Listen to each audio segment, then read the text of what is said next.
The fluorescent lights hummed overhead in the cramped auto shop as Marcus Webb wiped his oil-stained hands on a rag that had seen better days.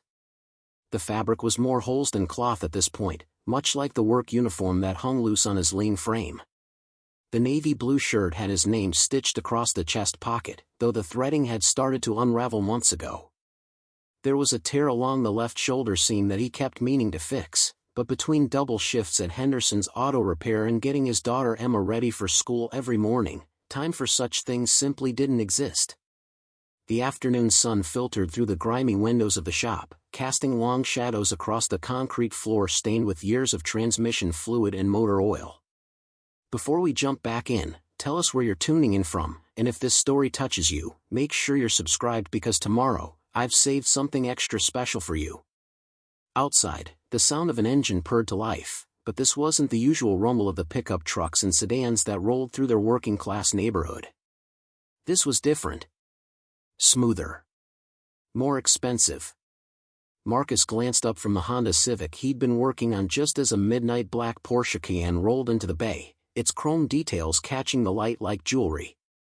The vehicle was immaculate, not a single speck of dust marring its glossy finish, and it stood out in Henderson's modest shop like a diamond in a coal mine.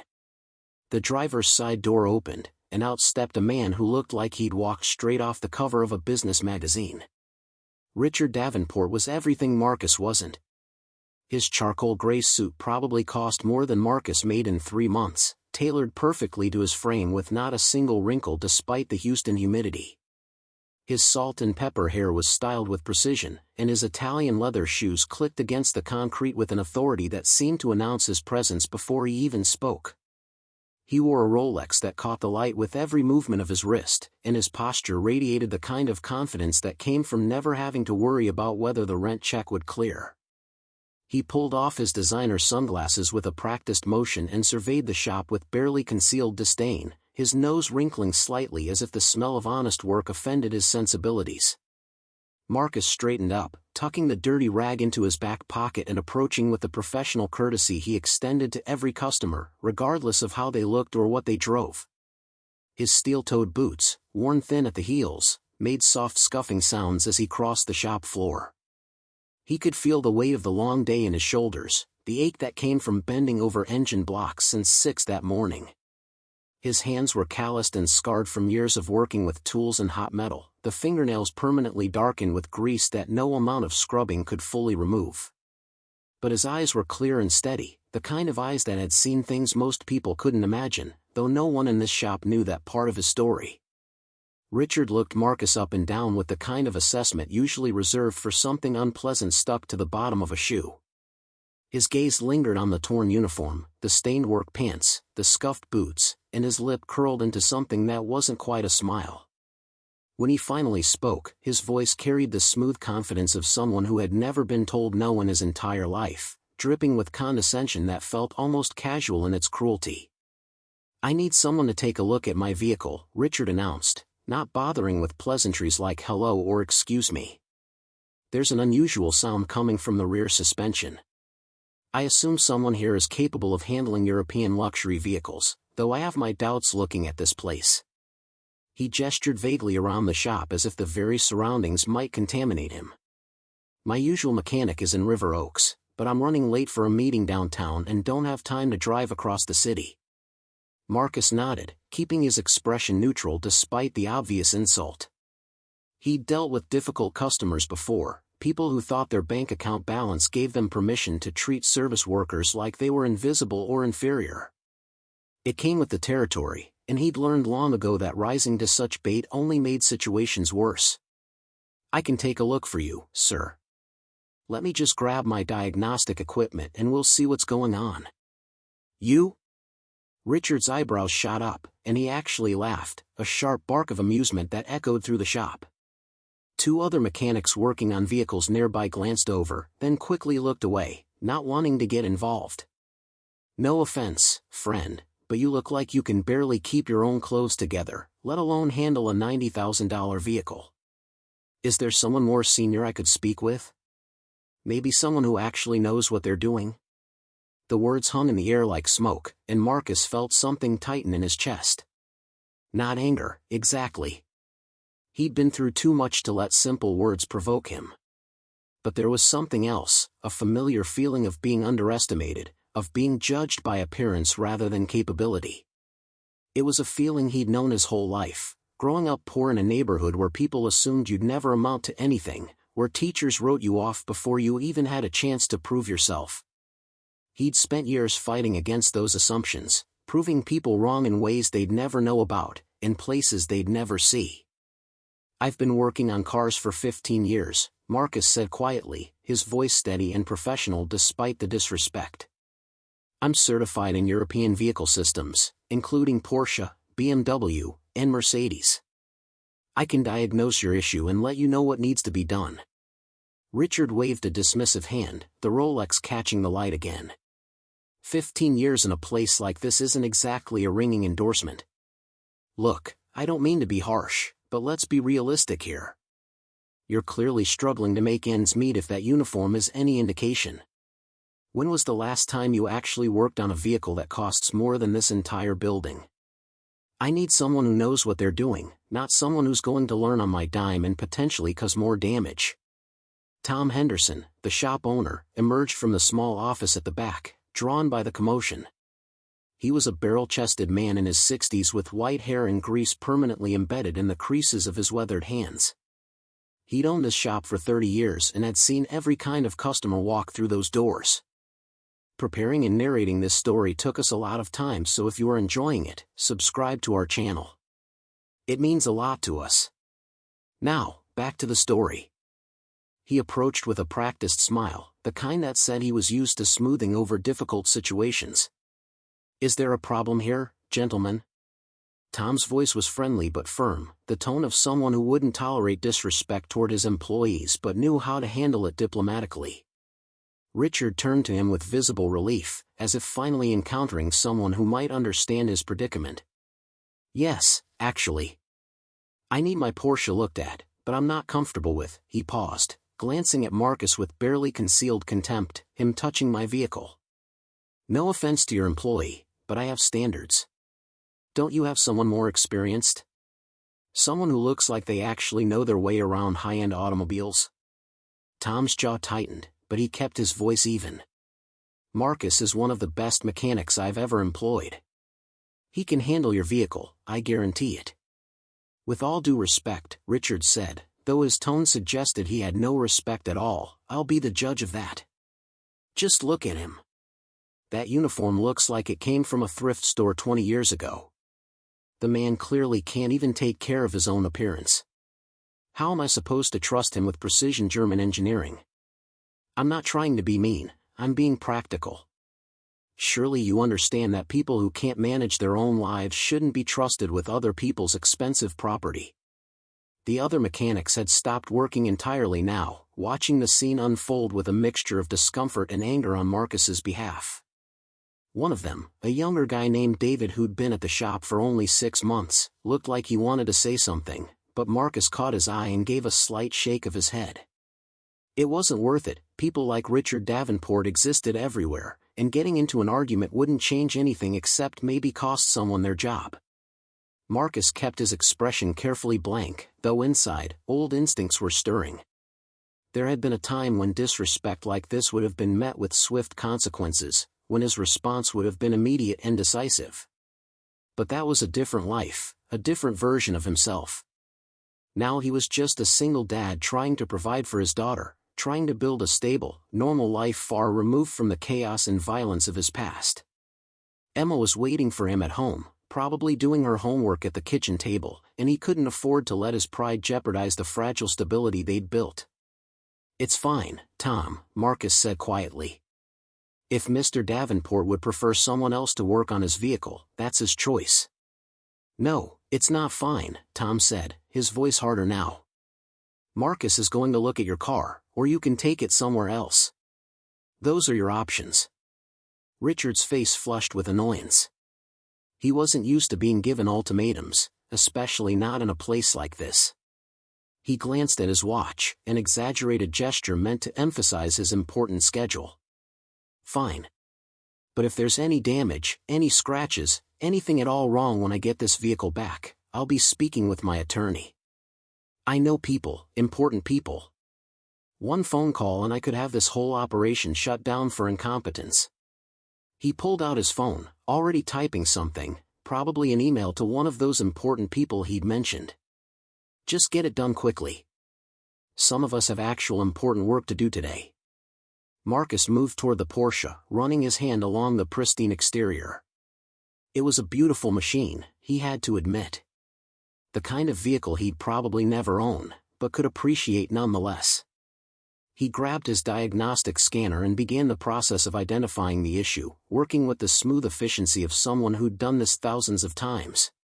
His movements were precise and economical, no wasted motion, the result of training that went far deeper than automotive repair. Richard stood nearby, arms crossed, watching every move with hawk-like intensity. He made a show of sighing heavily, checking his watch again, tapping his foot impatiently. "You know, I started my company from nothing," he said, seemingly to no one in particular, though his voice was loud enough for everyone in the shop to hear. "Built it up through hard work and intelligence.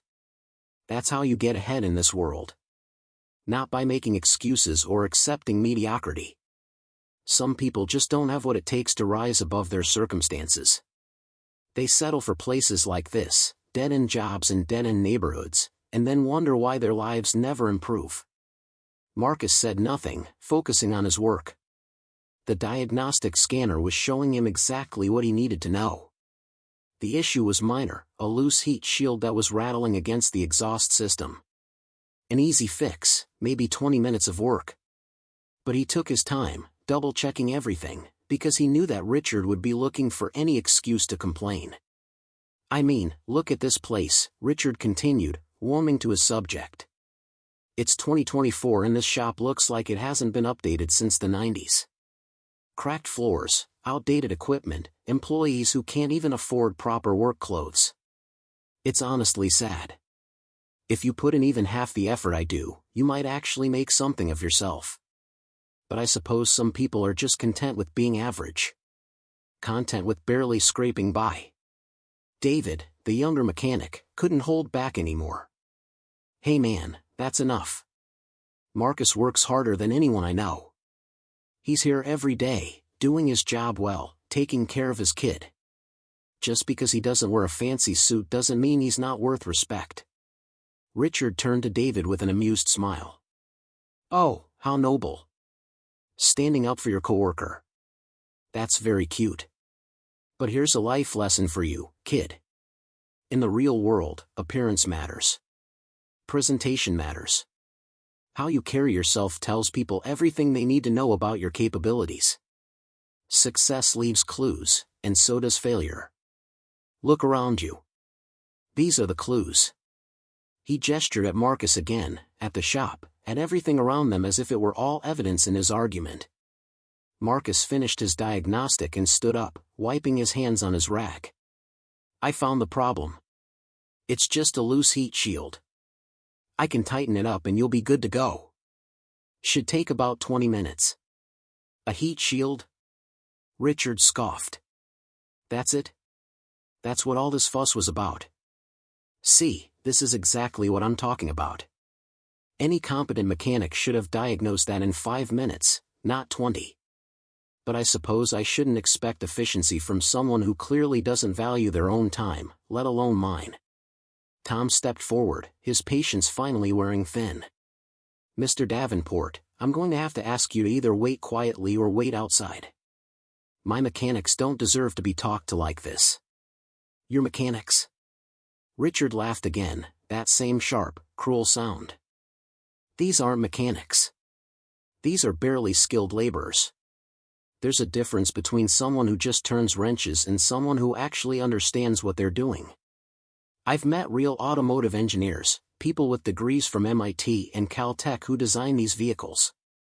Those are the people I trust. Not someone who looks like they just rolled out of a homeless shelter." That last comment landed like a physical blow.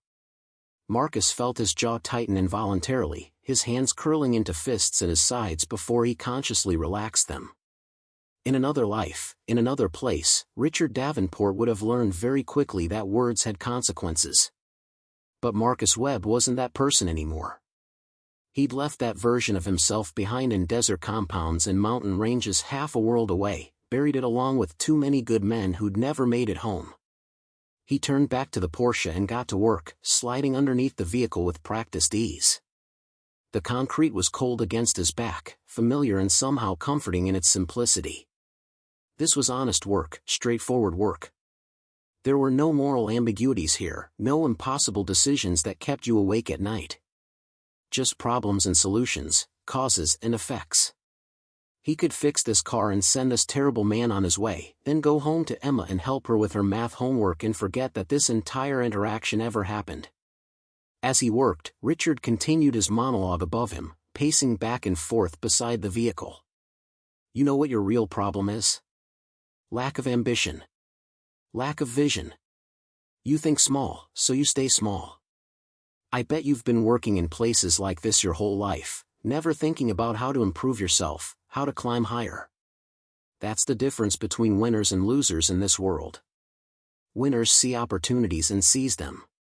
Losers make excuses and blame their circumstances. Marcus tightened the final bolt, securing the heat shield back into place. The noise would be gone now, the problem solved. He slid out from under the Porsche and stood up, his uniform now even dirtier than before, streaked with fresh grease and dirt.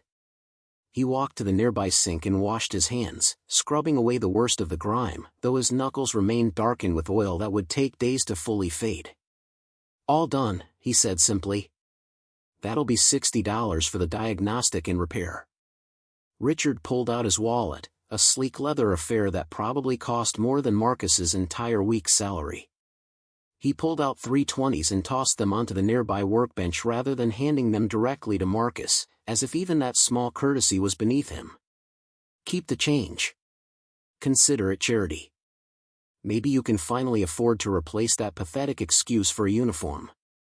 As Richard moved to get back into his vehicle, his designer suit jacket caught on a protruding piece of equipment near the workbench. The sudden snag caused him to stumble slightly, and his jacket rode up, revealing Marcus's left forearm where he'd been leaning against the Porsche's hood. There, clearly visible despite the grease and grime, was a tattoo that made Richard freeze mid-motion. The tattoo was unmistakable if you knew what you were looking at. A skull with crossed arrows behind it, and above it, the letters SFODD in sharp, precise lines.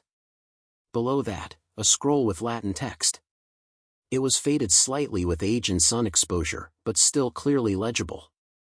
Richard stared at it, his expression shifting from condescension to confusion to something approaching shock.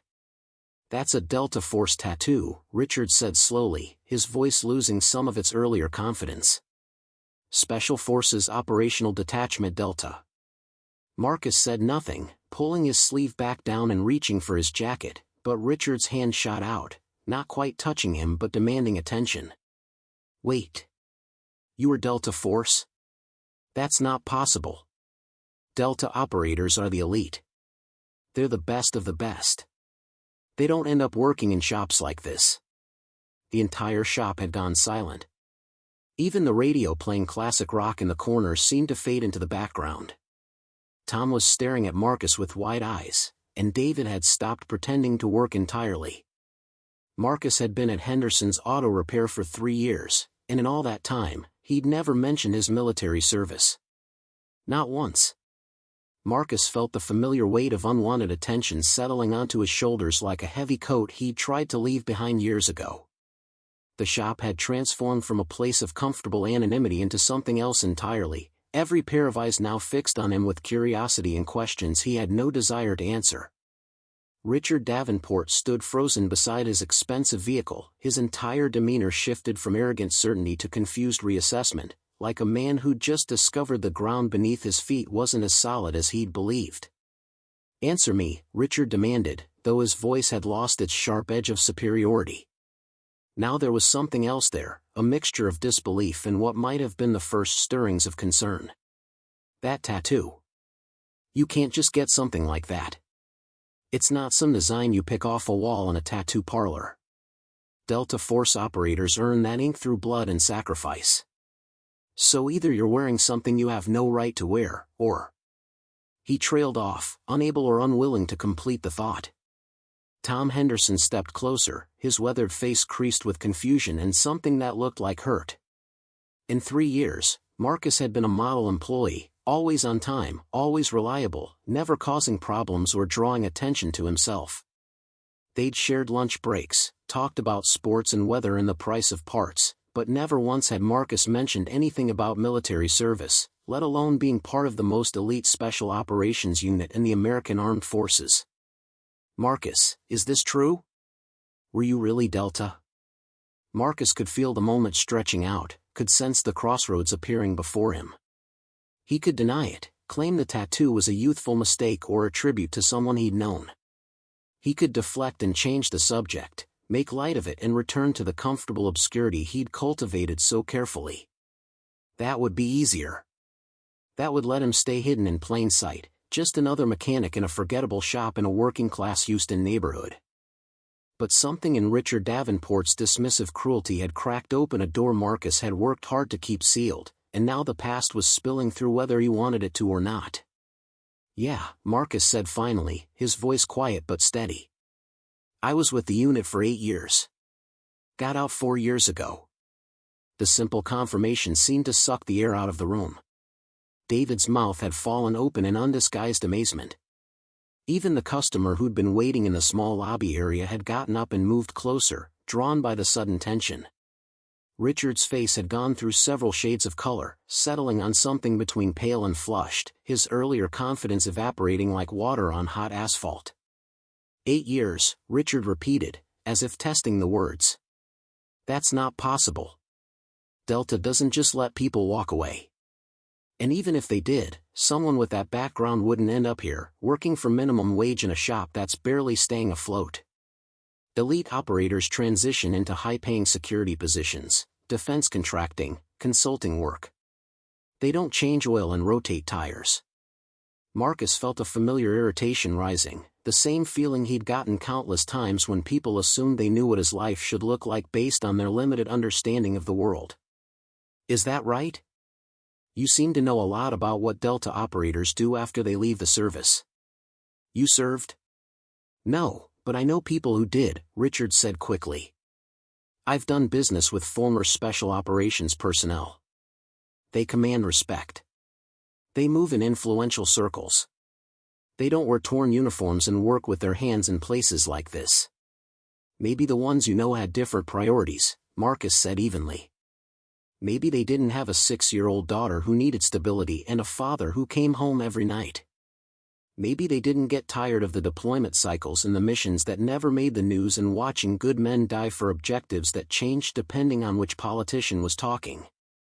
Maybe they valued different things than I do." Tom was shaking his head slowly, processing this information. "Marcus, why didn't you ever say anything? In 3 years, you never mentioned this once. We've got that display in the office with photos of everyone who served. You could have put your picture up there." "Because it doesn't matter," Marcus said, and he meant it. "That was a different life. I'm not that person anymore. I'm just a mechanic now, trying to provide for my kid and live a quiet life. The whole point was to leave that world behind." Richard let out a sharp laugh, but it sounded forced now, lacking the casual cruelty of his earlier mockery. "You can't be serious. You were part of the most elite fighting force on the planet and you just walked away to work in a garage? That's the most ridiculous thing I've ever heard. Nobody throws away credentials like that." "I didn't throw anything away," Marcus replied, his voice hardening slightly. "I made a choice. After my wife died during my 6th deployment, after I missed her funeral because I was in a country I can't name doing things I can't talk about, after I realized my daughter was growing up with a father who was either gone or too damaged to be present when he was home, I made a choice. I chose her over the missions. I chose stability over adrenaline. I chose being present over being important." The revelation about his wife seemed to hit Richard like a physical blow. His mouth opened and closed without sound, the smooth confidence he'd worn like armor now completely stripped away. Even he, with all his arrogance and self-importance, seemed to recognize that he'd ventured into territory where his usual tactics of dismissal and mockery were not just ineffective but actively shameful. Tom's expression had softened considerably, understanding beginning to replace confusion. "I never knew you'd lost your wife, Marcus." "I'm sorry." "You never said anything about that either." "Because talking about it doesn't change anything," Marcus said simply. "She's still gone. Emma still grew up without her mother. All I can do is try to be the father she needs, and that means being here, being stable, being present. Not chasing glory or trying to prove something to people who wouldn't understand anyway." David, the younger mechanic, had found his voice again. "That's the most badass thing I've ever heard, man. You walked away from being a literal superhero to be there for your kid. That takes more courage than any mission." Marcus shook his head. "We weren't superheroes. We were just soldiers doing a job.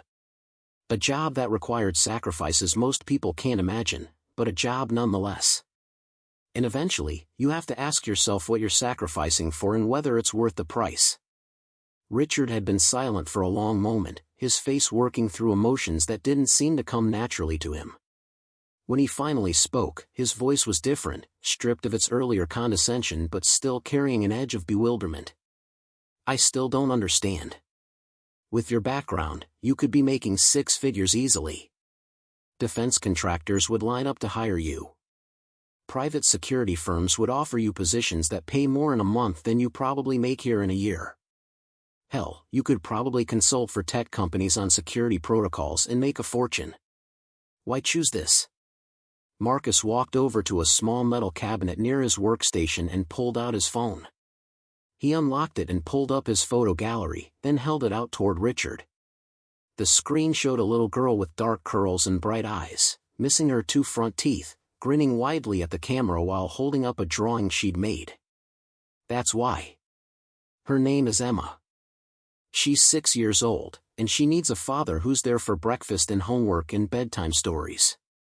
Not someone who's flying off to corporate security gigs or spending weeks at a time training executives in threat assessment." Richard looked at the photo but said nothing. His jaw was clenched tight, and something was happening behind his eyes, some internal calculation or reassessment that he seemed almost reluctant to acknowledge. Marcus continued, his voice steady and factual, not seeking sympathy but simply stating reality. "When I was active, I missed birthdays, holidays, school plays, everything that mattered to Emma.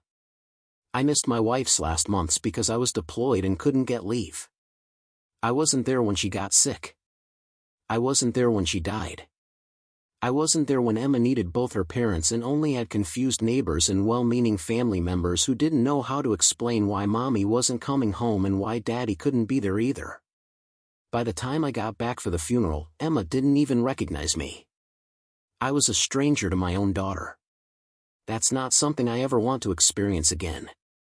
Tom had moved to lean against the workbench, his arms crossed, listening with the intensity of someone hearing a story that fundamentally changed how he understood another person.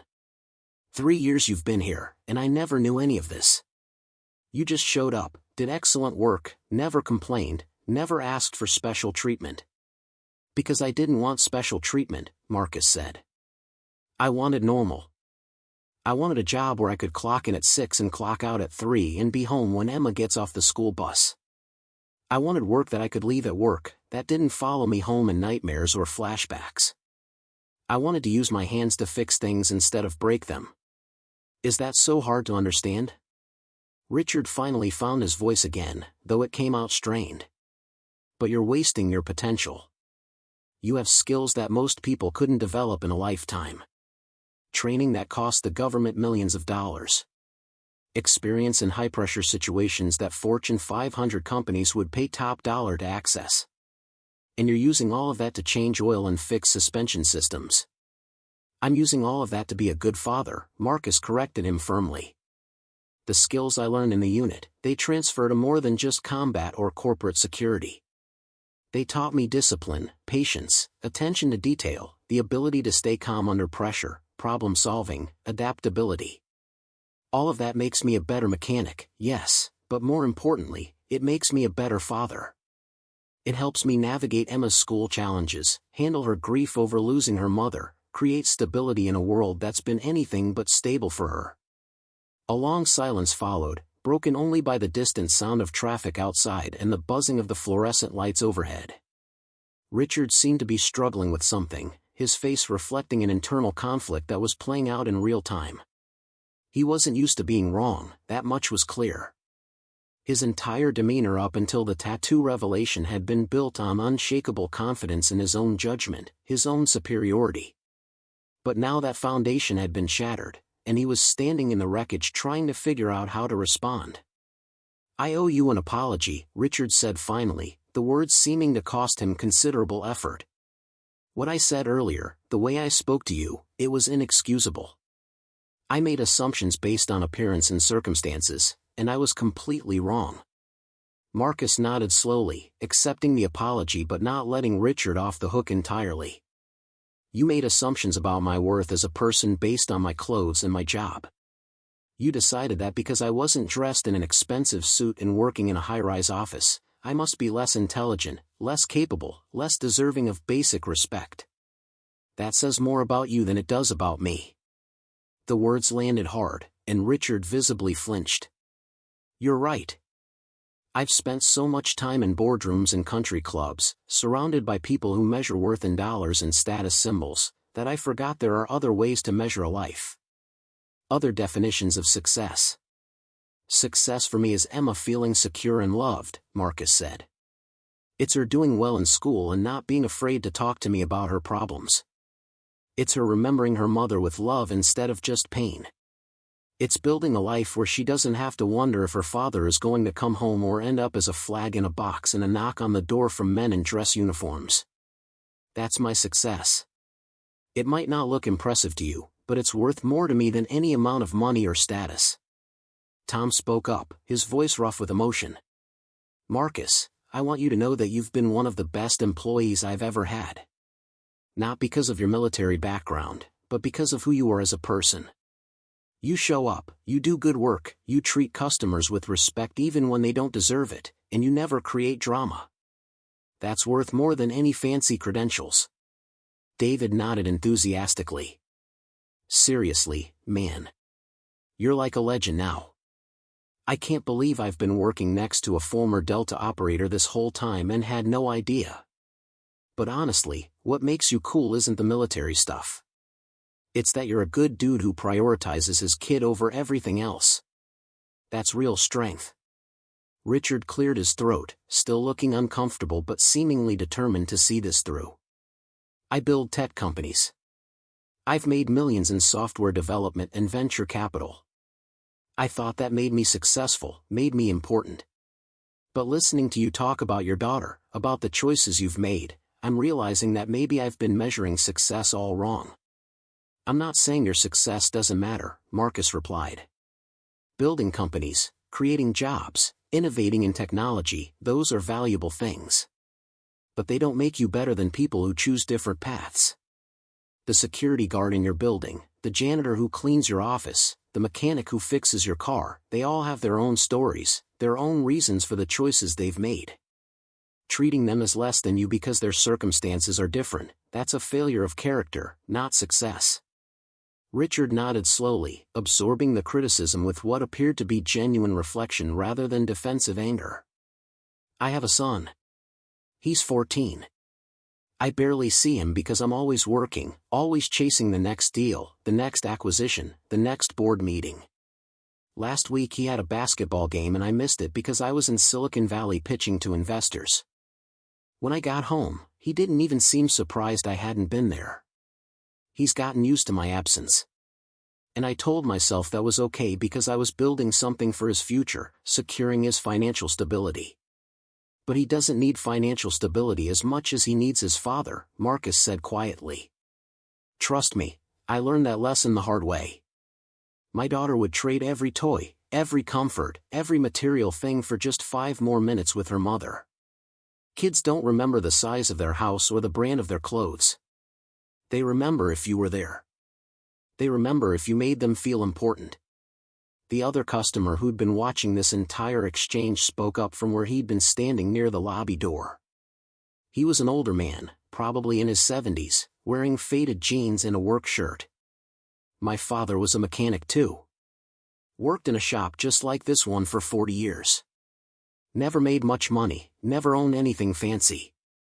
But he was at every one of my baseball games, helped me with my homework every night, taught me how to be a good man. He died 5 years ago, and I still think about him every single day. Not because of what he gave me in terms of money or possessions, but because of who he was and how he made me feel valued. That's the legacy that matters. Richard's phone buzzed in his pocket, and he pulled it out, glancing at the screen. Whatever message he saw made him grimace. That's my office. They're wondering where I am. I was supposed to be in a meeting 15 minutes ago. He looked up at Marcus, his expression complex and conflicted. I should go. But I want you to know that this conversation has given me a lot to think about. Marcus nodded. Your car is fixed. The noise is gone. You're good to go.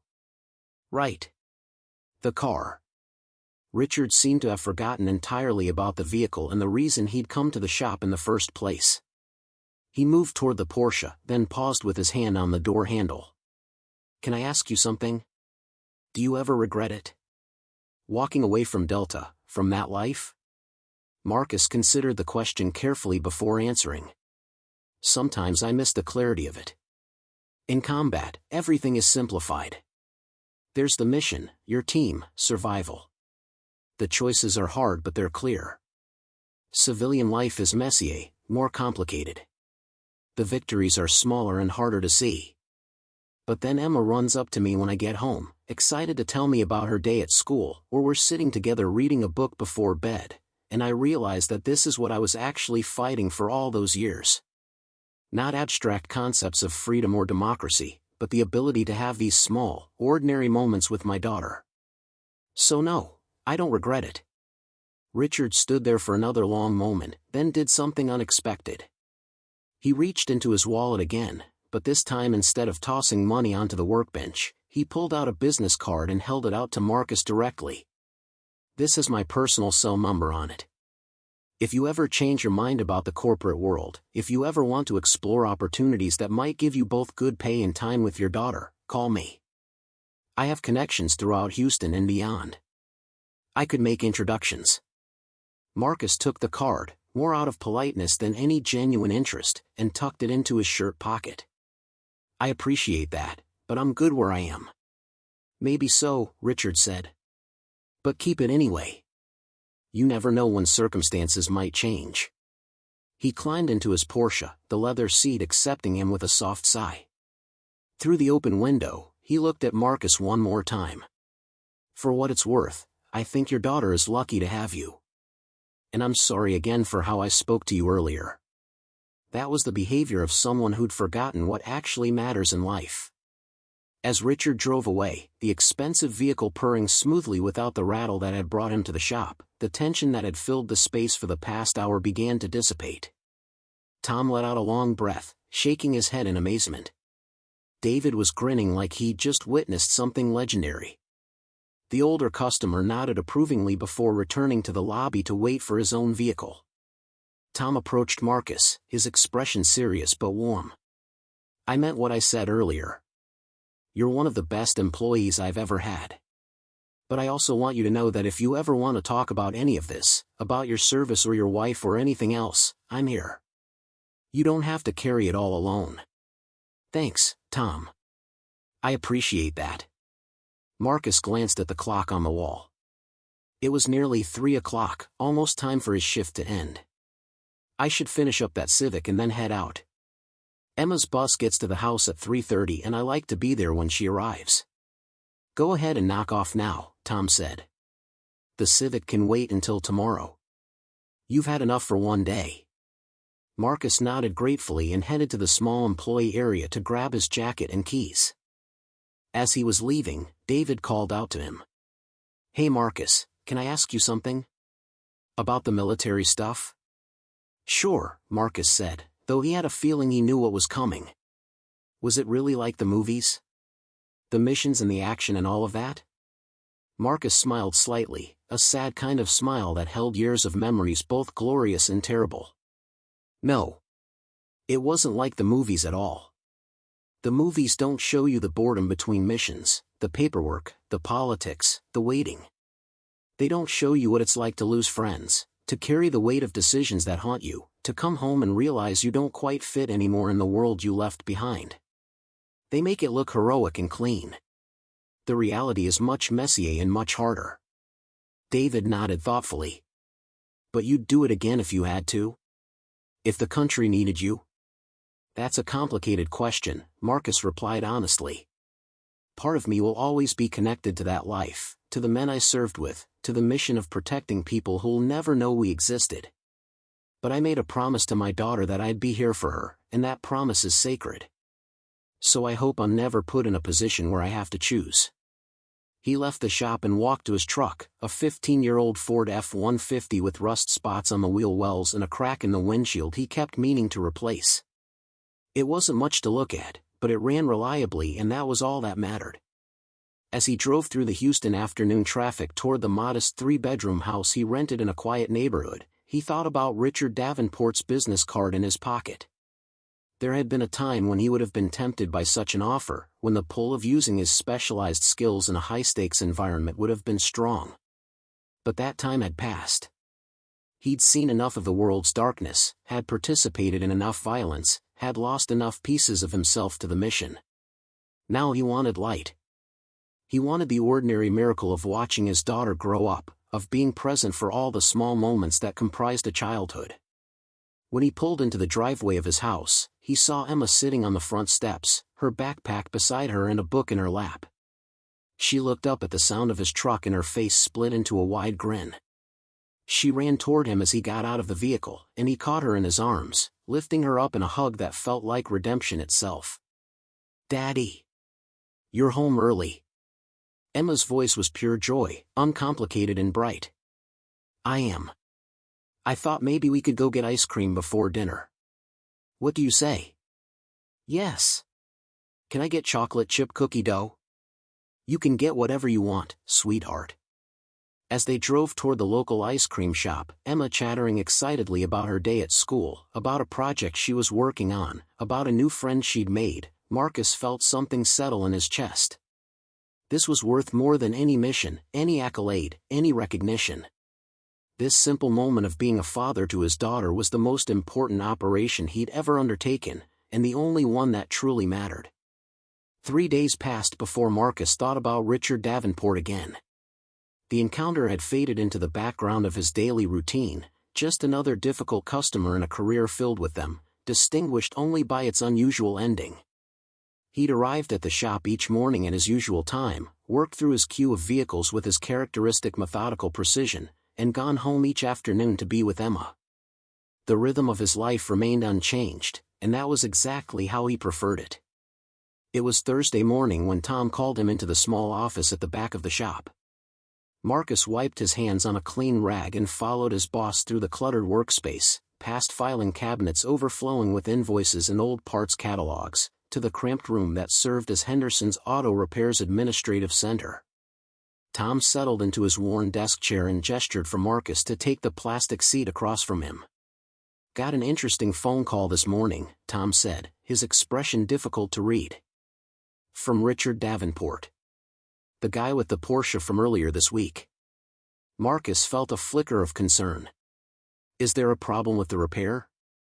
Did the noise come back?" "No, nothing like that. Actually, it was about you."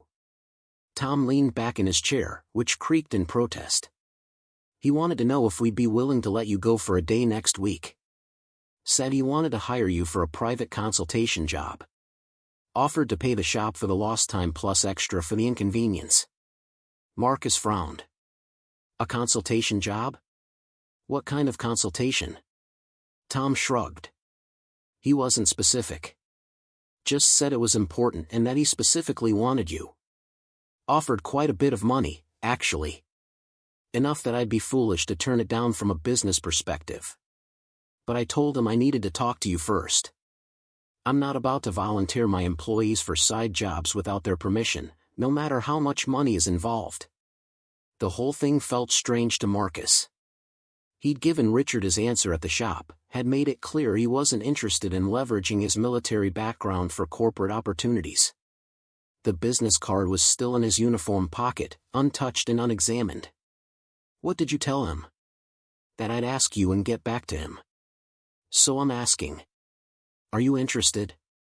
"Like I said, the money is good. He's offering to pay you directly too, separate from what he's paying the shop. Could be a nice little bonus for you and Emma." Marcus considered it. Extra money was always useful. Emma's school had upcoming field trips and activity fees.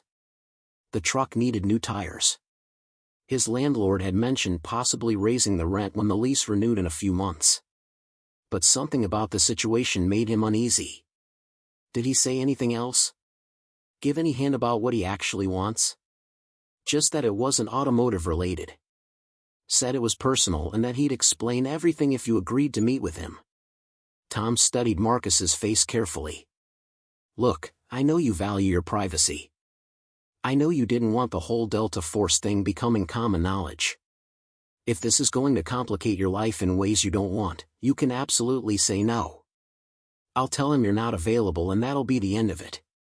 Marcus appreciated Tom's consideration. Not every boss would give an employee the option to turn down extra income, especially when that boss would also benefit financially. "Let me think about it. Can I give you an answer by end of day?" "Take your time." He said he'd wait to hear back from us. Marcus returned to the shop floor, but found his concentration scattered. He went through the motions of his work, replacing brake pads on a Toyota Camry and diagnosing an electrical issue in a Ford Explorer, but his mind kept circling back to Richard's request. The man had seemed genuinely affected by their conversation, had apologized sincerely for his behavior, but that didn't necessarily mean his intentions now were straightforward or benign. People with money and power often had complicated motivations, and Marcus had learned through hard experience to be cautious about getting entangled in other people's agendas.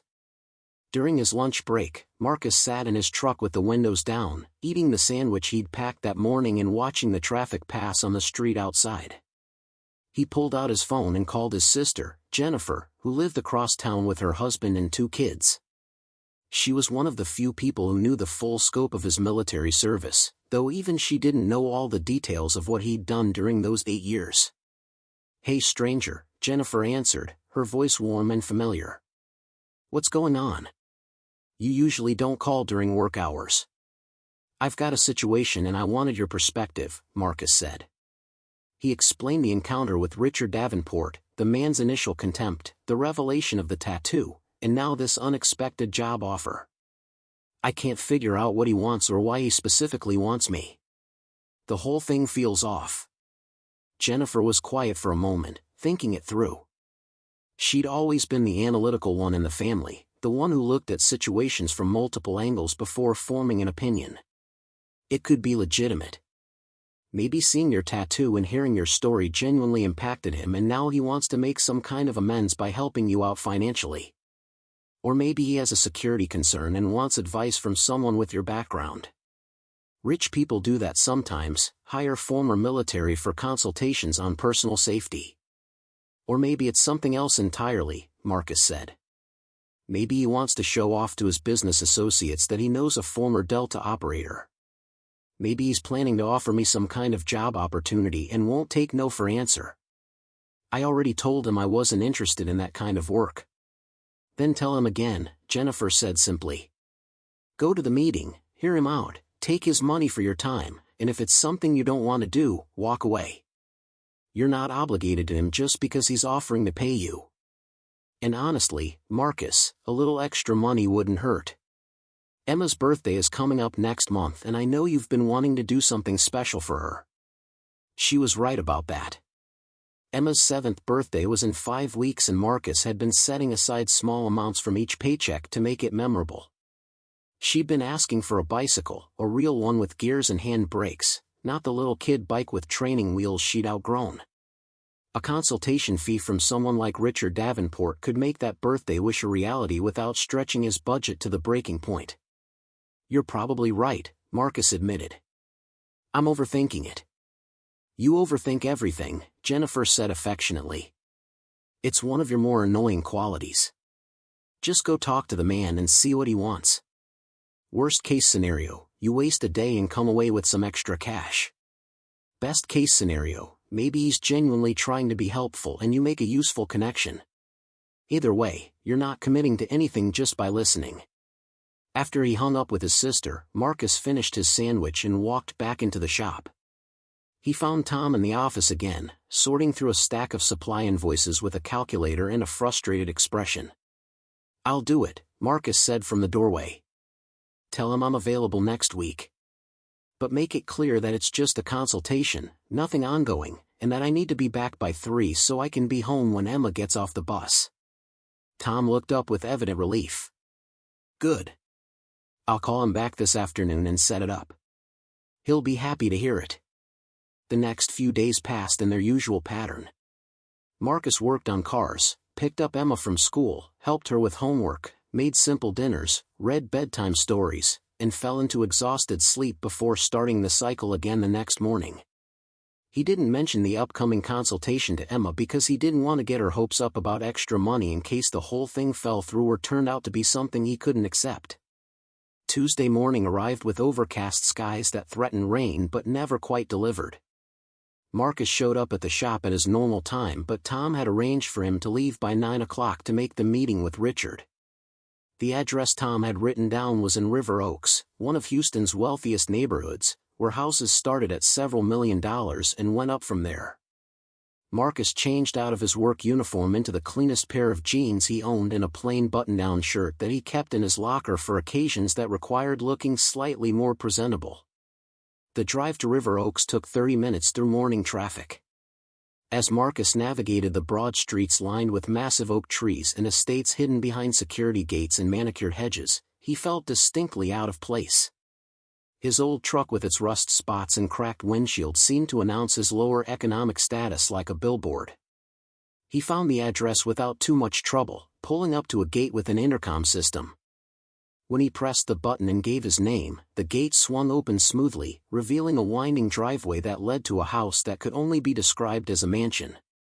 The home was modern in design, all clean lines and floor-to-ceiling windows, probably 6,000 square feet or more. A fountain burbled in the circular driveway and the landscaping looked like something from an architectural magazine.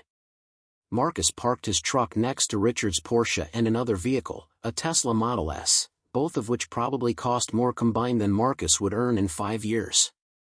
He sat in his truck for a moment, gathering himself, reminding himself that he'd been in far more intimidating situations than a meeting with a wealthy businessman. Richard must have been watching for him because the front door opened before Marcus even reached it. The businessman was dressed more casually than he had been at the shop, wearing expensive jeans and a polo shirt, but he still carried himself with that particular confidence that came from never having to worry about money. His expression was welcoming, almost eager, completely different from the contemptuous sneer he'd worn during their first encounter.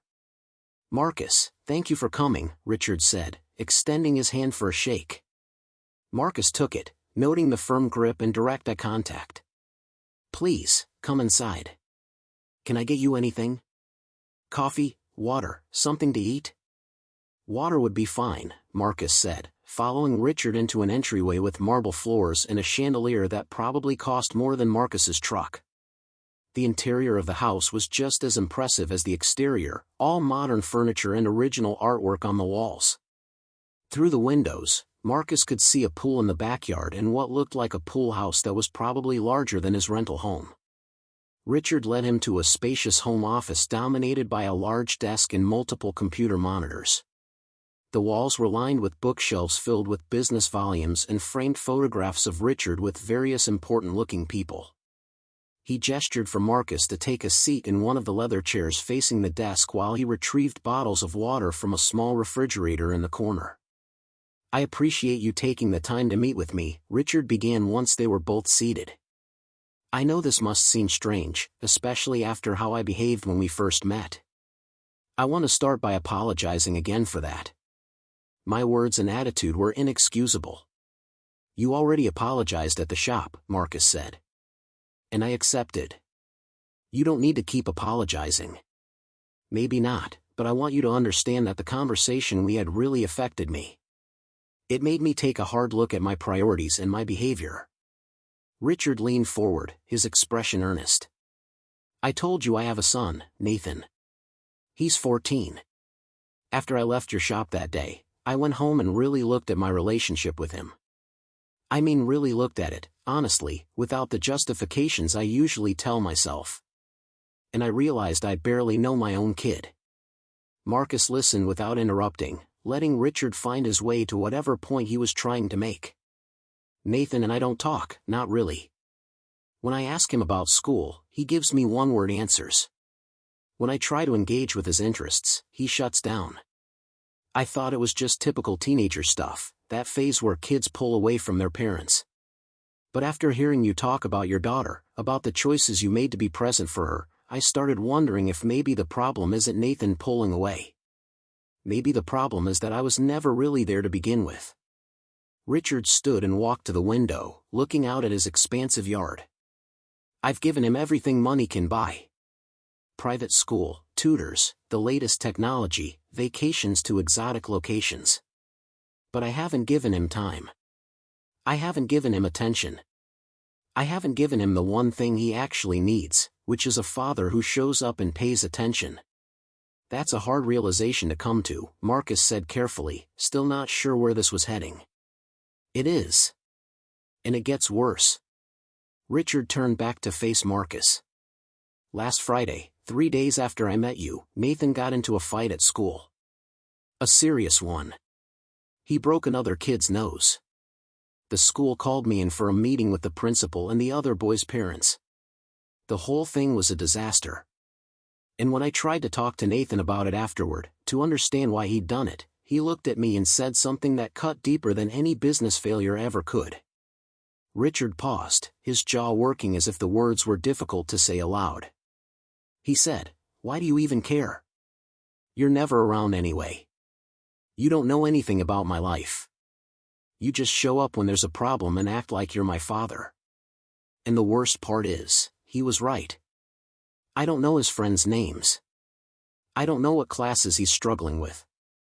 I don't know what he does after school or what he dreams about or what keeps him up at night. I've been so focused on building my empire that I completely failed to build a relationship with my own son. Marcus could see genuine anguish in Richard's face. Whatever his faults, the man's pain over his fractured relationship with his son appeared authentic. I'm sorry you're going through that. But I'm still not sure why you asked me here. I'm not a therapist or a family counselor. No, you're not, Richard agreed.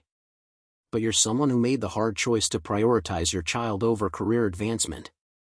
You walked away from an elite position, from opportunities most people would kill for, because being a good father mattered more to you than professional prestige. I need to understand how you did that. I need to understand how to be the kind of father Nathan needs, before it's too late and I've lost him completely. The request caught Marcus off guard. Of all the things he'd imagined Richard might want, advice on fatherhood hadn't been on the list. Richard, I'm not some parenting expert. I'm just a guy trying to do right by his kid. I make mistakes all the time. But you show up, Richard insisted. That's what I'm trying to learn how to do. Not just physically be present, but actually be there in the ways that matter. I'm willing to pay you, generously, for your time and guidance. Think of it as a consultation, but instead of security protocols or threat assessment, you're consulting on something far more important. How to be a better father. Marcus sat back in his chair, processing this unexpected turn. Part of him wanted to refuse, to explain that you couldn't just pay someone to teach you how to love your kid properly. But another part of him saw something in Richard's desperation that felt familiar. It was the same desperation Marcus had felt when he'd finally admitted to himself that he couldn't keep serving in Delta and be the father Emma needed. The desperation of someone who'd finally woken up to what they were losing and was terrified it might already be too late. I don't think this is something you can learn in a single conversation, Marcus said slowly. Being a present parent, it's not a skill you acquire. It's a series of choices you make every single day, over and over. It's choosing to be home for dinner instead of working late. It's choosing to listen when your kid wants to talk about something you don't find particularly interesting. It's choosing their needs over your wants, consistently, even when it costs you something. Then teach me how to make those choices, Richard said. Spend time with Nathan and me. Show me what I'm doing wrong. Help me figure out how to bridge this gap before it becomes permanent. I'm not asking you to fix my relationship with my son. I'm asking you to help me understand what I need to change in myself. Marcus looked at this wealthy, powerful man who'd been so dismissive and cruel just days ago, now standing before him vulnerable and asking for help with something money couldn't buy. There was a certain irony in it, the CEO who commanded boardrooms and made million-dollar decisions, completely lost when it came to connecting with his own child. But there was also something genuine in his plea, something that reminded Marcus that underneath differences in wealth and status, most fathers struggled with the same basic fear of failing their kids. Marcus found himself agreeing to something he never expected. Not a one-time consultation, but a series of meetings over the next few weeks. Richard offered to pay him for his time, an amount per session that made Marcus's head spin, but Marcus negotiated it down to something that felt less like he was taking advantage of a desperate father and more like fair compensation for the hours he'd be away from the shop and Emma. They settled on meeting twice a week for the next month, with the understanding that Marcus could walk away at any point if he felt the arrangement wasn't working. The first real session happened that Saturday afternoon. Richard had insisted on meeting at his home again, but this time Nathan would be present. Marcus had brought Emma along, partly because he didn't have childcare on weekends and partly because he thought having another child present might make Nathan more comfortable. Emma sat in the truck beside him as they drove back to River Oaks, her legs swinging excitedly as she looked out the window at the increasingly fancy neighborhoods. "Are we going to a mansion, Daddy?"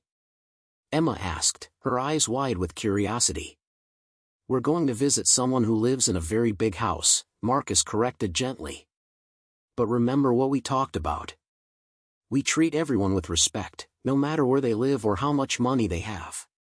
And we don't touch things that don't belong to us." "I know, Daddy. I'll be good." Emma clutched the small backpack she'd packed with coloring books and her favorite stuffed rabbit, prepared for what she assumed would be a boring adult meeting. When they arrived, Richard met them at the door with a nervousness Marcus hadn't seen before. Behind him stood a teenage boy with dark hair and his father's features, wearing a hoodie and jeans, his hands shoved deep in his pockets and his expression guarded. This was Nathan, and the tension between father and son was immediately apparent in the careful distance they maintained from each other and the way they avoided eye contact. "Marcus, thank you for coming." "And you must be Emma," Richard said, making an effort to sound warm and welcoming. "Nathan, this is Marcus Webb, the man I told you about. And his daughter Emma." Nathan gave a minimal nod, his eyes flicking briefly to Marcus before returning to the floor. He looked like a kid who'd been forced into something he didn't want to do, which was probably accurate. Marcus could read the defensive posture, the closed-off body language, the barely concealed resentment. He'd seen similar attitudes in young soldiers who'd been drafted into situations they hadn't chosen and didn't understand. Emma, unburdened by teenage awkwardness or social anxiety, walked right up to Nathan with her characteristic fearlessness. "Hi. I'm Emma. I'm 6.5. How old are you?" 14, Nathan muttered, clearly unused to being approached so directly by a small child. "Wow, you're really old," Emma declared with the innocent honesty of childhood. "Do you like coloring? I brought my coloring books. We could color together if you want." Despite himself, Nathan's lips twitched in something that might have been the beginning of a smile. "I'm probably too old for coloring books." "Nobody's too old for coloring," Emma said with absolute certainty. "Daddy colors with me all the time and he's super old." Marcus suppressed a laugh. "Thanks for that, sweetheart." Richard led them through the house to a large family room that overlooked the pool. The space was beautifully furnished but felt strangely sterile, like a showroom rather than a place where people actually lived. There were no scattered toys, no casual mess, no signs of the comfortable chaos that usually accompanied family life. Everything was in its place, perfect and untouched. They settled onto the expensive couches, Emma immediately pulling out her coloring supplies and spreading them on the coffee table with the unself-conscious confidence of a child who'd never learned to be intimidated by fancy surroundings. Nathan sat at the far end of the couch from his father, his posture rigid and defensive. Richard perched on the edge of his seat, looking unsure how to begin.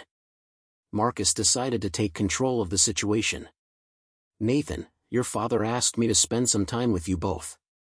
He's concerned about your relationship and wants to make things better. But before we go any further, I want to hear from you. Do you want things to be better with your dad, or are you just here because he forced you to be?" The direct question seemed to catch Nathan off guard. He glanced at Marcus, really looked at him for the first time, assessing whether this was someone he could trust with an honest answer. "Does it matter what I want?" He already decided this was happening. "It matters to me," Marcus said.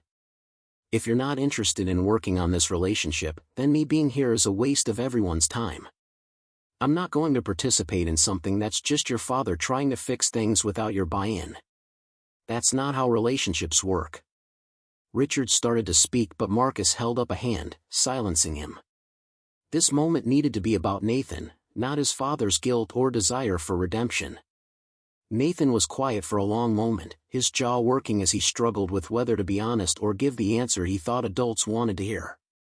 Finally, he spoke, his voice low and tight with emotion. "I don't know if it can be better. He's never around. He's always working or traveling or in meetings. Even when he's home, he's not really here. He's on his phone or his laptop, thinking about work. The only time he pays attention to me is when I screw up, like with the fight at school. Then suddenly he cares and wants to be involved in my life." "That's not fair," Richard interjected, his voice defensive. "I've always cared about you. I work hard to provide for you, to give you opportunities one never had growing up." "I don't care about the opportunities," Nathan shot back, his voice rising. "I don't care about the big house or the private school or the expensive vacations where you spend the whole time on conference calls. I just wanted a dad who showed up to my basketball games or knew the names of my friends or noticed when I was having a hard time. But you were always too busy building your company." The words hung in the air, raw and painful. Richard looked like he'd been physically struck, his face pale and his hands gripping the armrests of his chair. Emma had stopped coloring and was watching the exchange with worried eyes, sensing the tension even if she didn't fully understand it. Marcus spoke into the silence, his voice calm and steady. "Richard, what Nathan just told you is important. He's not saying he doesn't appreciate what you've provided. He's saying that material things aren't a substitute for presence. You can't buy your way into a relationship with your kid. You have to invest time, attention, consistency. Those things can't be outsourced or delegated." "I know that," Richard said, his voice rough with emotion. "That's why I asked you here. I don't know how to do this. My own father was never around either. He worked himself to death when I was in college and we'd barely spoken in years. I swore I wouldn't make the same mistakes he did, but here I am, repeating the exact same pattern." "Then break the pattern," Marcus said simply. "But understand that it's not going to happen overnight. You can't fix 14 years of absence with a few conversations. This is going to require sustained effort, real changes in how you structure your life and your priorities. Are you prepared for that?" Richard nodded, his expression determined despite the visible pain. "Yes. I'm prepared to do whatever it takes." Marcus turned to Nathan. "And you? Are you willing to give your father a chance to prove he means it? Not just assume this is another empty promise that he'll abandon as soon as the next big business deal comes along?" Nathan studied his father for a long moment, and Marcus could see the war playing out behind the teenager's eyes. The desire to believe warring with the fear of being disappointed again. Finally, he gave a small, reluctant nod. "I guess. But I'm not going to pretend everything's fine when it's not. If he goes back to being absent, I'm not going to just accept it." "That's fair," Marcus agreed. "Honesty is important. Both of you need to be able to say when things aren't working without the other person getting defensive or shutting down." He looked at Richard. That means when Nathan tells you he's upset that you missed something important, you don't respond by listing all the things you've bought him or sacrifices you've made. You just listen and acknowledge his feelings. Richard nodded, though Marcus could see it would be a challenge for a man used to defending his choices and justifying his decisions. And Nathan, Marcus continued, it means when your father makes an effort, even if it's clumsy or awkward, you acknowledge that effort instead of immediately dismissing it because it doesn't meet your expectations. Change is a process. People stumble. The question is whether you're both willing to keep trying even when it's uncomfortable. Emma, who'd been listening with the serious expression children get when they know something important is happening, suddenly spoke up. My daddy wasn't always around either. He was away doing soldier stuff when my mommy got sick. But now he's here all the time and it's really good. Maybe your daddy can be here all the time too. The innocent observation, delivered with complete sincerity, seemed to shift something in the room. Nathan looked at Emma with surprise, then at Marcus with new interest. You were deployed when your wife died? Marcus nodded. I was. I missed the last months of her life, missed her funeral, missed being there for Emma when she needed both parents. It's one of my biggest regrets.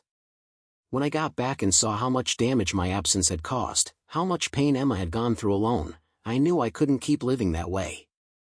So I left the military and found work that let me be present. But you had an important job, Nathan said, his analytical mind working through the implications.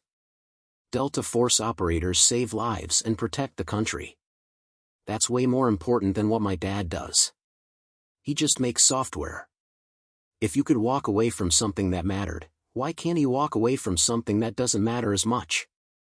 Richard flinched at the characterization of his work as not matching, but to his credit, he didn't argue. First, your father's work does matter, Marcus said firmly. Building companies creates jobs and opportunities for people. Innovation in technology can improve lives in meaningful ways.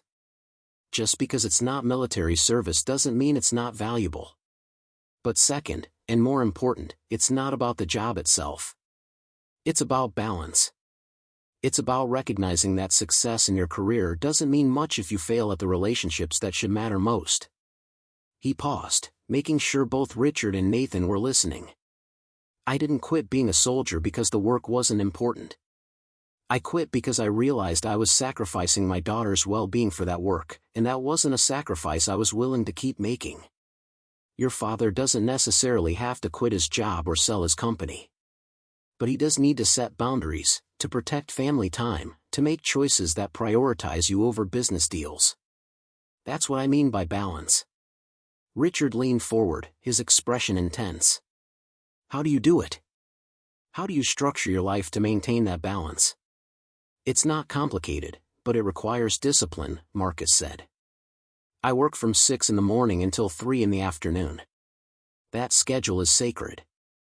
I don't take jobs that require me to stay late or come in on weekends except in genuine emergencies. When I'm off work, I'm fully off. I don't check work emails or take work calls. My time from 3 until Emma's bedtime is hers. We do homework together, we cook dinner together, we talk about her day, we play games or read books. That time is protected. But what if there's an important client or an urgent issue that needs your attention? Richard asked, his business-oriented mind immediately finding the practical obstacles. Then it waits until the next morning, Marcus said simply. I made a decision about what's most important in my life, and I structure everything else around that decision.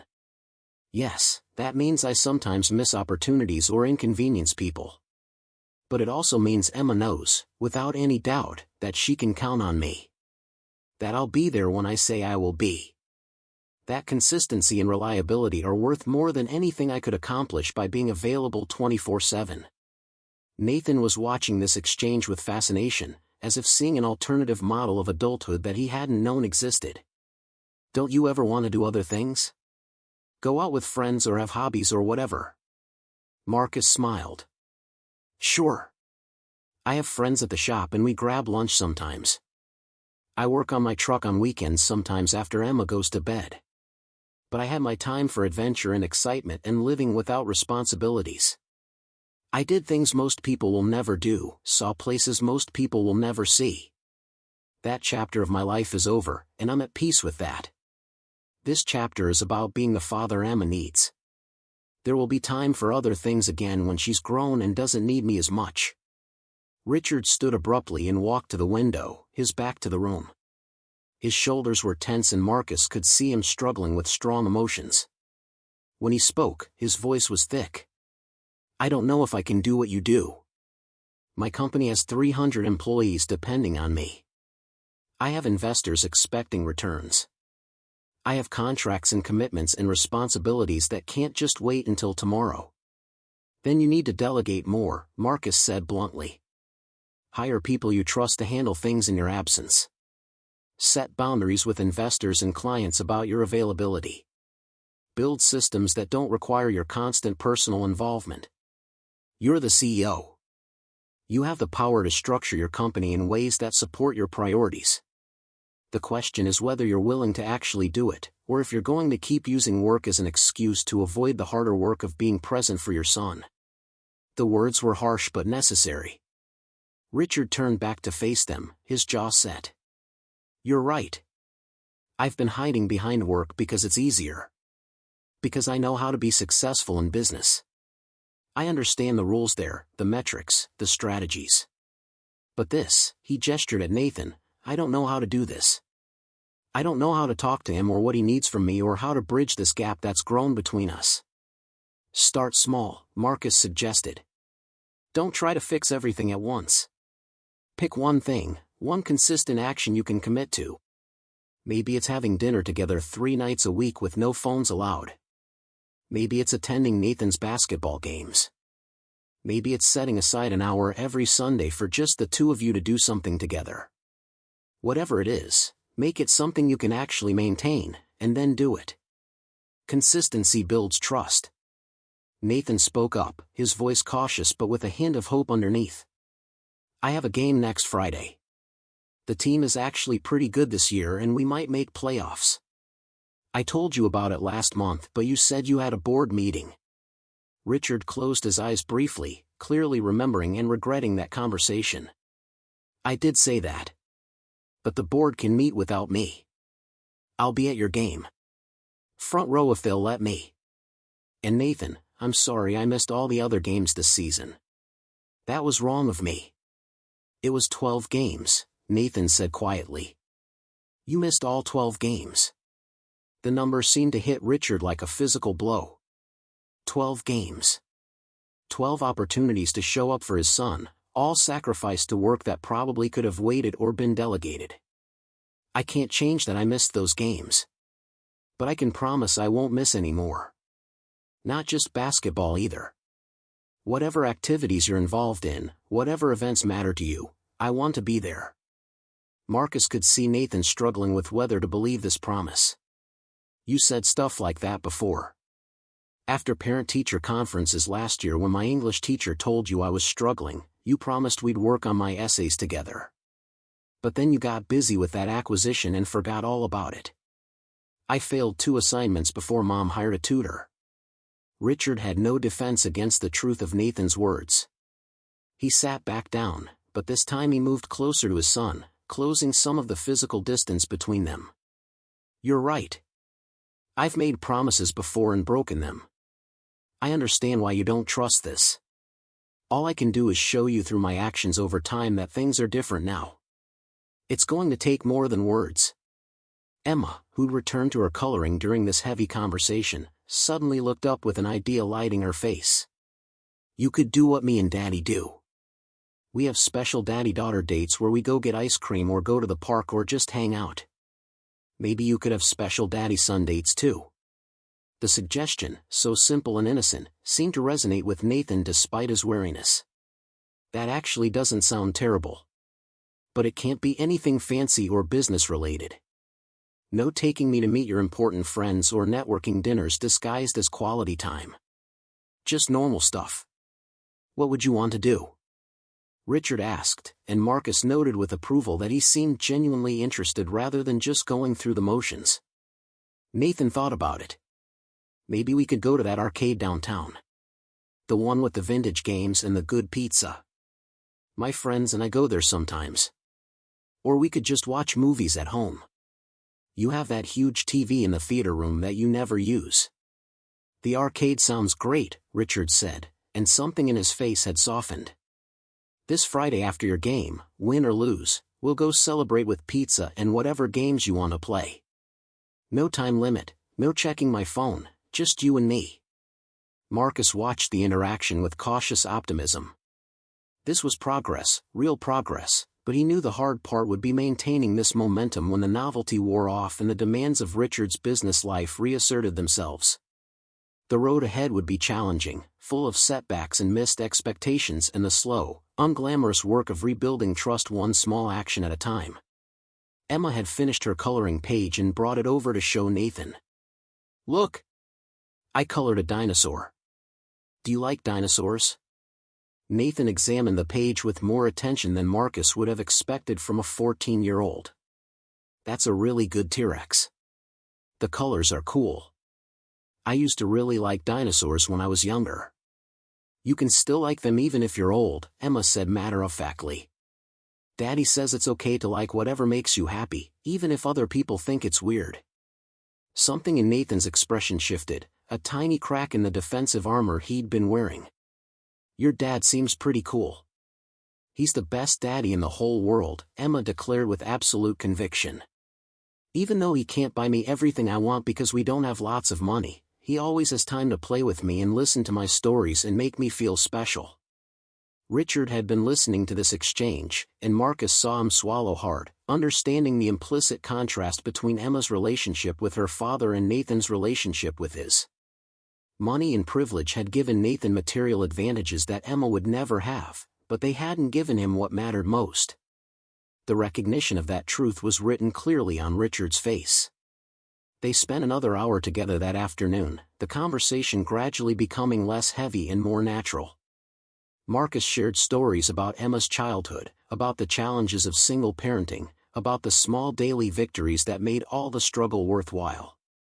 Richard listened with the intensity of someone taking mental notes, trying to learn a language he should have been fluent in years ago. Nathan remained cautious but began participating more in the conversation, especially when Emma asked him questions with her characteristic directness that somehow made it easier to open up. As Marcus and Emma prepared to leave, Richard walked them to the door. Thank you, he said quietly, his hand resting on Nathan's shoulder in a gesture that looked unpracticed but genuine. This afternoon gave me more insight than a dozen business consultants ever could have. I know I have a long way to go, but I finally feel like I understand what direction to move in. Marcus nodded. Remember, this isn't about grand gestures or dramatic changes. It's about showing up consistently for the small moments. Those moments add up to a relationship.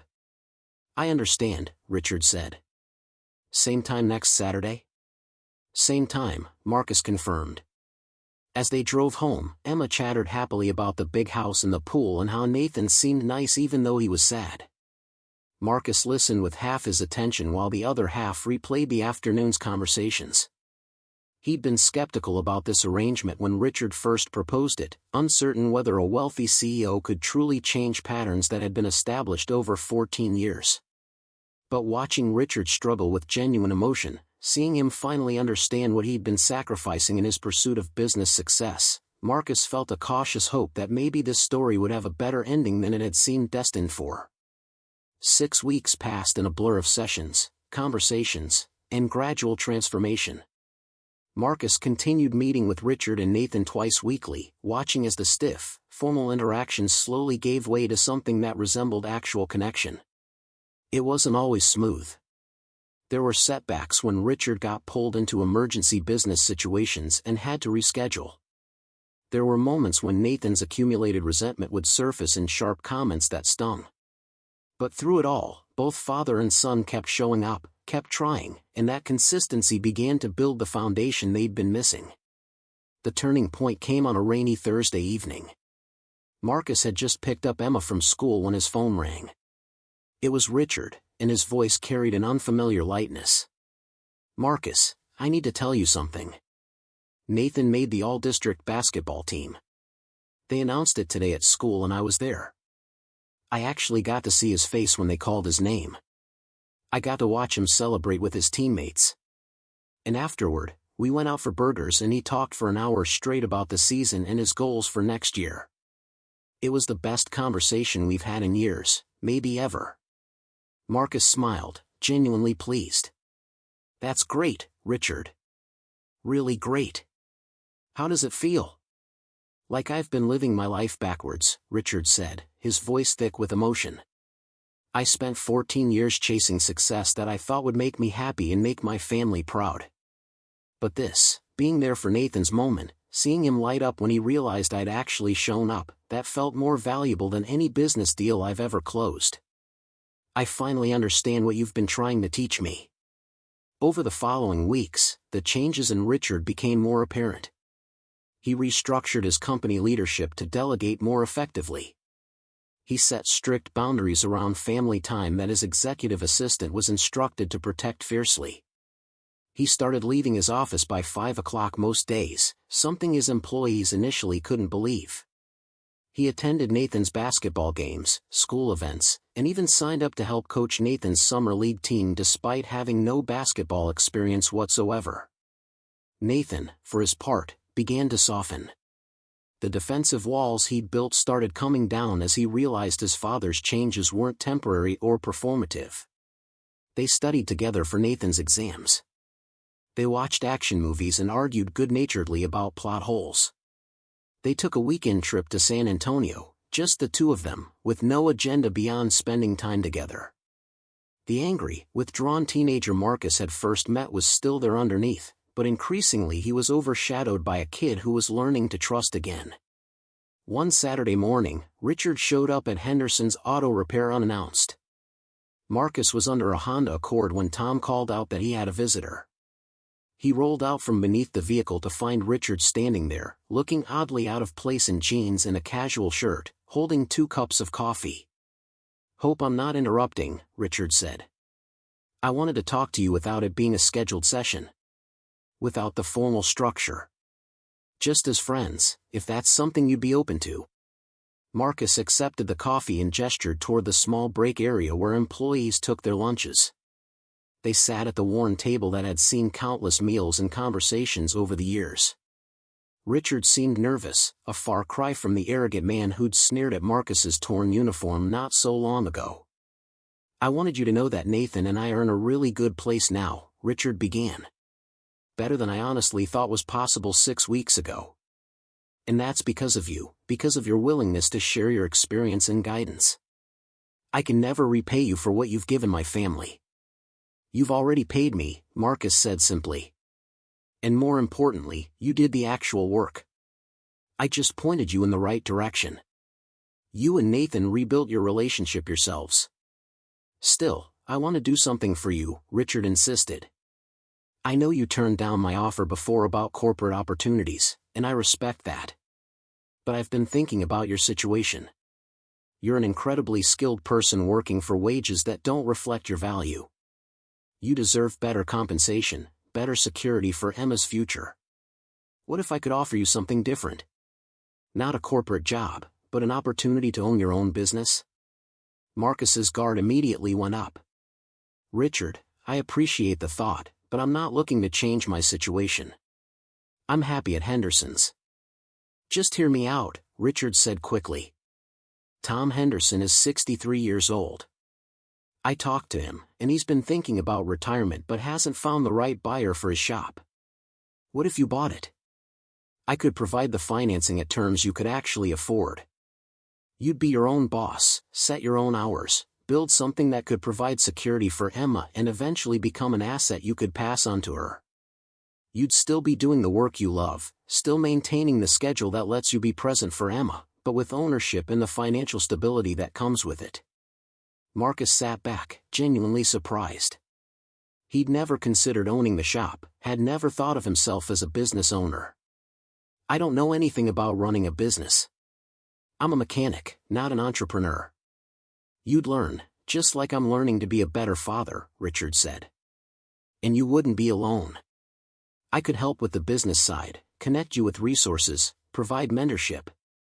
Not as payment or charity, but because that's what friends do for each other. You helped me save my relationship with my son. Let me help you build security for your daughter. The offer was tempting in ways Marcus hadn't expected. Ownership would mean stability, the ability to make decisions about his schedule without needing approval, a business he could grow and eventually leave to Emma. But it also meant risk, responsibility, stress that might interfere with the careful balance he'd constructed. Let me think about it, Marcus said finally. Talk to Tom more seriously about his plans. Run the numbers. I'm not saying yes, but I'm not saying no either. Richard's face broke into a genuine smile. That's all I ask. Just consider it. 3 months later, Marcus Webb became the owner of Henderson's Auto Repair. Tom stayed on part-time to help with the transition, pleased that his life's work would continue under someone who shared his values and understood what the shop meant to the community. The financing Richard had arranged was fair and manageable, structured so that Marcus could meet the payments without sacrificing his commitment to being home for Emma. The changes Marcus made were subtle but meaningful. He hired another mechanic to share the workload, allowing more flexibility in scheduling. He updated some equipment and improved the customer waiting area. But he kept the core of what made Henderson's work, the commitment to honest service, fair prices, and treating every customer with respect regardless of what they drove or how much money they had. Richard became a regular customer, bringing all his vehicles to Marcus's shop even though there were luxury dealerships closer to his home. More importantly, he became a genuine friend. He and Nathan would sometimes stop by on Saturday mornings when Emma was there, and the four of them would grab breakfast together at the diner down the street. Nathan and Emma developed an unlikely friendship, the teenage boy surprisingly patient with the energetic 6-year-old who asked endless questions and told rambling stories. One evening, almost a year after their first encounter, Marcus stood in his shop after closing, looking around at the space that was now his. The fluorescent lights hummed overhead just as they always had. The concrete floor still bore the same stains from decades of oil and transmission fluid. His work uniform, now with his name stitched on it as owner rather than employee, still had grease stains and worn spots. From the outside, not much had changed. But everything had changed. His phone buzzed with a text from Emma. She was at Jennifer's house for a sleepover with her cousins, and the message was a photo of all the kids making silly faces at the camera, accompanied by a string of heart emojis and the words "Love you, Daddy." Marcus smiled, typing back a response before locking up the shop and heading home. As he drove through the Houston evening, he thought about the strange journey that had brought him here. From the deserts of countries he couldn't name to the quiet streets of a working-class neighborhood. From the intensity of special operations to the simple rhythm of honest work. From the man Richard Davenport had dismissed as worthless based on a torn uniform to the friend who'd helped him learn what actually mattered in life. Success, Marcus had learned, wasn't measured in the vehicles you drove or the size of your house or the prestige of your career. It was measured in the relationships you nurtured, the lives you touched, the small daily choices to show up for the people who needed you. It was measured in a little girl who knew without doubt that her father would always be there. In a teenage boy who'd rediscovered trust in his father. In friendships built on mutual respect rather than status or wealth. The road ahead stretched out before him, full of ordinary challenges and small victories, of Emma's growing up and the business's growth and the continuing work of being present for the moments that mattered. It wasn't the life he'd once imagined for himself, but it was the life he'd chosen, and that made all the difference. Up next, you've got 2 more standout stories right on your screen. If this one hit the mark, you won't want to pass these up. Just click and check them out.